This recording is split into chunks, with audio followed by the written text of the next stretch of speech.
Sleeping Beauty, c'est le premier film présenté à Cannes en compétition. C'est aussi le premier film d'une réalisatrice australienne qui est avant tout écrivain.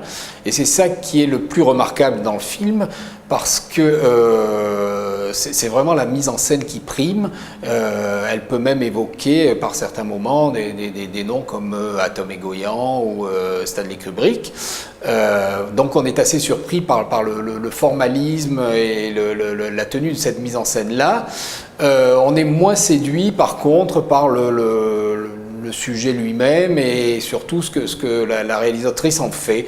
Le titre évoque une Belle au bois dormant, mais on pense plus à une Cendrillon réduite à la prostitution, puisque c'est l'histoire d'une jeune fille qui se livre à des expériences sexuelles avec des vieux messieurs, des expériences tarifées dans un cadre qui pourra aussi évoquer Eyes Wide Shut de Stanley Kubrick.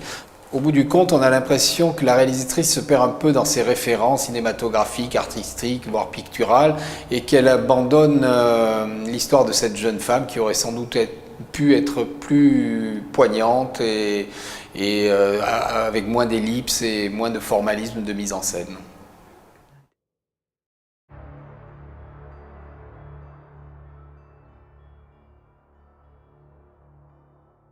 Tilda Swinton est vraiment épatante dans We Need to Talk About Kevin, un film écossais qui raconte les relations ambivalentes d'une mère qui a sacrifié sa carrière professionnelle et sûrement son couple pour élever un enfant un peu psychotique et qui finira par commettre un crime atroce et dont elle assumera le poids et la responsabilité, croyant sans doute ne pas l'avoir assez aimé ou l'avoir mal aimé ou l'avoir mal compris.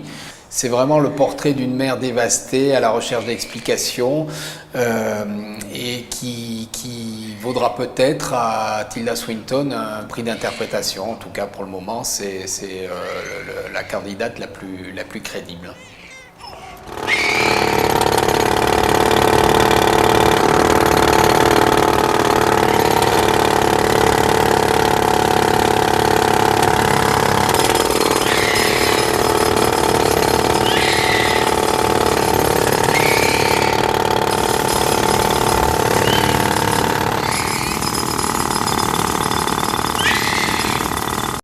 Voilà, on se retrouvera vendredi pour évoquer Habemus Papam de Nanni Moretti avec Michel Piccoli et surtout Police, le film de Mai Wen qui a fait très forte impression à la séance de presse.